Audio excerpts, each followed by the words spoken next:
Hey, what's happening, everyone? Just going to show you about a week's worth of training here. It's been a while since I did a training video, I feel like, and I've accumulated a bunch of training. I've just been too busy to turn it all into a video and do a narration and that sort of stuff. The last video, maybe you guys saw it. It was the If It Fits Your Burrito, episode 1, where I made the macaroni and cheese and hot dog and bacon burrito. You guys should check it out because it's pretty awesome. Received some pretty good reviews on it. And if you have ideas for burritos, if you have things that you would like to see me make in the form, shape of a burrito with such a magical tortilla, then go ahead and drop those suggestions in the comments box below and I will consider making your burrito.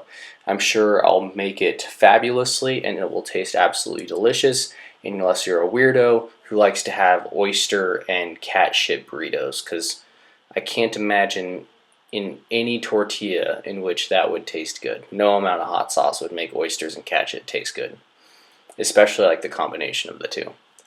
So no oyster and cat shit burritos, you guys. We're not doing that. That's nasty. But what we are doing is high bar squats. That's what you're seeing me doing right here. So I worked up to a 455 double. That now is my 1 and 2 rep max, and feel pretty good about it, because I hadn't necessarily planned to go that heavy today. I did want to squat heavy. I believe this was this last Sunday here, so almost a week ago. And I had missed my heavy day earlier in the week, I think. Maybe I just missed the heavy squats. So I wanted to get some heavy squats in. And so I did 455 for a double, felt good. And I was like, man, what's my 5 rep max? So I looked it up on the squatrack.com. And my 5 rep max, I think, was 385. So I knew I had at least 405 in me. That's 405 for 5 right there. That's the happy dance. Because I'm very excited. 405 for 5, high bar. And it's with the belt, but come on. Forgive me, you guys. I'm not 100% natty raw over here. That's just asking too much. I'm barely medium rare. Barely. I'm not well done, though, if you know what I mean. There's still room to get done more. Just saying. Throwing that out there. Picking up what I'm putting down? Alright, let's talk about bench press. Enough of that weird shit. This right here is my closer than usual bench. So with the competition bench, I benched with my index fingers on the rings. This is with my pinky fingers on the rings. And this isn't like your traditional PR. And this is something that I want to talk about. I'll talk about a few things in this video. And this is going to be the first thing, you guys. Well, the second thing. First thing was if it fits your burrito. Second thing is this bench volume PR.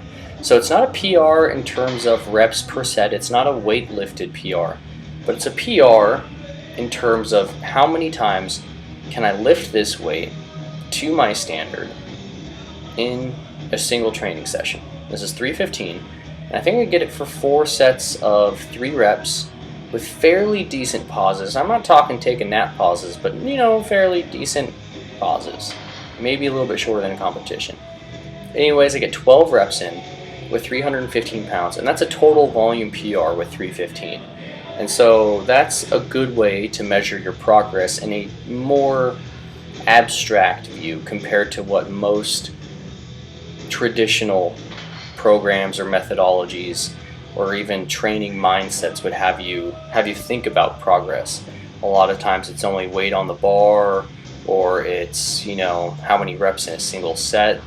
But if you can't PR on either of those, perhaps you're in a plateau on one of those or both of them, then just think about hammering away at the weight you're stuck out and just accumulate a fucking shitload of volume with that weight until it breaks down.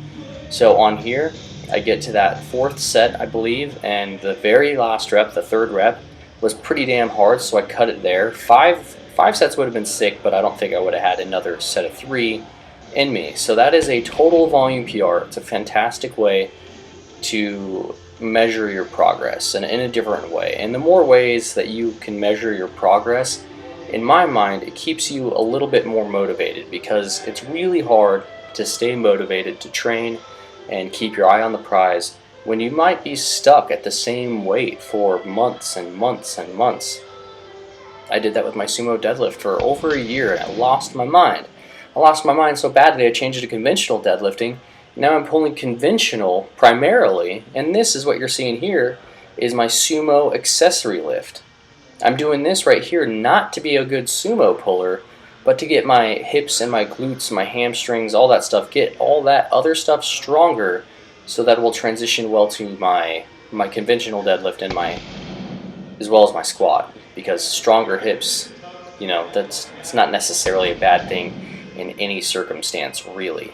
So pulling the sumo deadlift, perhaps not the most ideal setup for pulling heavy weights. I'm going a little bit wider than what I used to, because I used to pull sumo in all of my competitions and all of my training when I first got into powerlifting. Then, like I said before, I got stuck and switched to conventional. You saw me get a serious butt cramp on that last set. That was a 5-rep max PR with that 475. Felt pretty good, and I'm going to be using the sumo as an accessory lift to train my hips, because I feel like right now it's not necessarily weakness, but I know that coming up soon it will be. Like, my weaknesses work in a sort of cyclical fashion. So right now I'm just trying to stay ahead of the curve on those suckers. Like, you're not going to get in front of me, motherfucker. I know what's happening. You're going to get all weak and shit, and then I'm going to be behind the curve and just fight you and lose my mind. No. I'm going to start doing sumo deadlifts right now. Stay ahead of the curve. Just like I'm doing incline bench right here. Stay ahead of the curve. Because a long time ago, my bench would always get stuck halfway up or near lockout. And that's when you need really strong shoulders, really strong triceps. So now I'll be doing a lot more high incline training. That's much higher than a traditional incline. And what do you know? Smash a PR simply just because I've gotten stronger. That relates back to my other video from a week or two ago, strength begets strength. If you just get stronger, guess what? Strength is translatable. There's skill mastery, which is awesome. That means you're getting better at a specific skill, but if you're just getting fucking brutally strong, then that's going to translate into a variety of skills. I'm not saying you don't have to perfect the technique, as some glorious rappers would say. I think Gangstar said that. I could be way wrong. Any one of you hip-hop heads, if that's not Gangstar, just feel free to lash out at me, because I feel like it's Gangstar that said perfect the technique, but maybe it's not. Maybe it's not. Having second guesses. Anyways, you guys, perfect the technique, but also get brutally strong, because brutally strong is awesome as fuck. Just like right here is 315. Those red plates are 55 pounds. The green one is 25 pounds. This is in a different gym that I normally lift in. Still one of the CrossFit gyms that I coach at, though. So I wanted to get a bonus training session in the afternoon. What you saw earlier was my morning session. These are afternoon front squats. I was like, I got some time. Let's just do some front squats. Worked up to 315 for 5. Turns out that's a 5-rep max. And I also did it for 3 sets of 5. So not only did I set a 5-rep max, but I also set that volume PR that I was talking about right there. That's freaking huge. I've squatted 405 before. That's my max, but I'm almost more excited to get this 315 for 3 sets of 5. That shows a consistency in technique, consistency in performance, and it just shows that the technique side of the house is also very important. It's important to get brutally strong, but you can't just do that and entirely ignore technique. You have to have the yin and the yang, so to speak. I'm not Asian, but my brother is, so that gives me some street cred, you guys. Don't send the Yakuza after me, that suck. Those dudes are brutal. They got Uzis and shit. I don't have an Uzi. I would like one, so if you have one, I would like it, but I don't have one. And the Yakuza do. That's not a fair fight. Anyways, on to more important matters. We're not talking about Yakuzas right now. Fucking Yakuzas. We're talking about incline bench. That was 295. Awesome 20-pound PR right there. Earlier in the week, I'd done 275 after having done all that other benching. So this is where I wanted to chase that 1-rep max. And I chased it, and I chased it, and I chased it, and I failed. And I failed. And then they laughed at me. So there is showcasing another point I wanted to make. Sometimes it's important just to set that 1-rep max if you feel like you got it in you, and I certainly felt like I had 300 in me that day. Maybe I shouldn't have done 275, 295, and then tried 300. Maybe I should have just done 275 to 300. But it just goes to show that you can't have a single-minded focus in your training if you want to make a continued progress.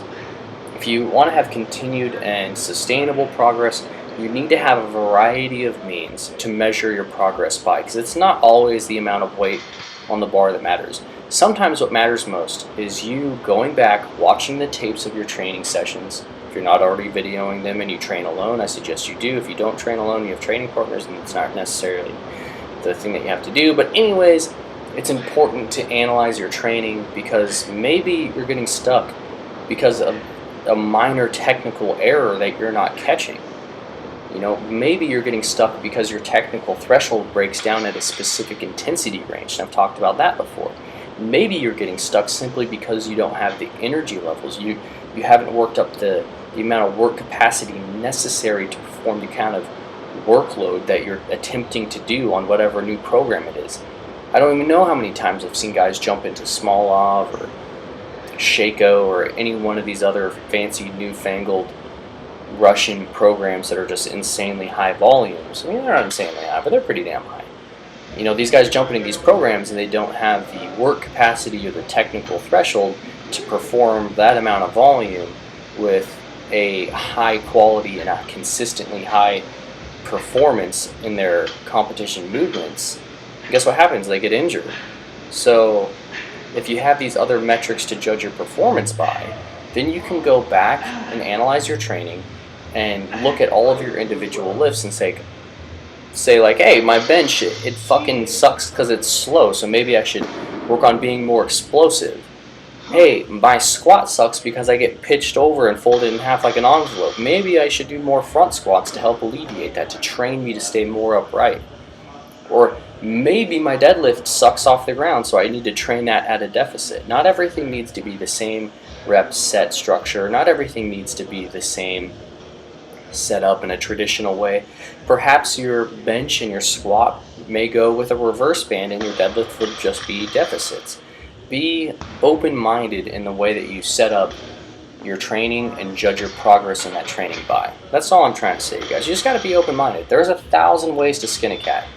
And that's the very last thing I want to talk about, is don't judge what another lifter is doing simply because you think that what you're doing is better. And I had a brief conversation with my friend James through text messages today, and it dawned on me that this is like sort of a crisis that many new lifters go through. It's you begin to take your training a little bit more seriously, and then you notice that others aren't necessarily taking their training as seriously, or they're training in a way that's different than your own. But just because it's different doesn't mean that it's not necessarily what that person should or should not be doing. It certainly isn't affecting you, somebody high squatting in the squat rack. It's not like you're the squat police. I've certainly never heard of such an organization, and if there is, it'd be absolutely ludicrous. So let me know if there is such thing as a squat police. That'd be wild. I'm sure there's not. I hope not. So don't be the squat police, don't be the curl police, don't be the bodybuilding police. If somebody has different goals or different performance metrics or different standards, just whatever. All that energy that we waste as lifters criticizing a complete stranger's form or technique or program or routine, whatever is what you want to call it, all that mental energy that you channel into that criticism of someone else, that could be redirected into your own training. That could be redirected into focusing on what you've got to do in the gym that day. That bro that's doing the quarter squats in the squat rack with 500 and whatever pounds, fucking so what? Like, at least he can unrack 500 pounds. Give him credit for that. And then guess what? Get back in your own head. Start working on your bench technique, because you got to break through that plateau. And you don't need to be giving that bro any more energy. You need to save all the energy to focus on the task at hand. Getting a fucking killer bench. Well, everyone, thanks for watching the video. Like, share, subscribe, or don't. But I would like it if you do. So yeah, hope you like it. See you guys soon. Bye.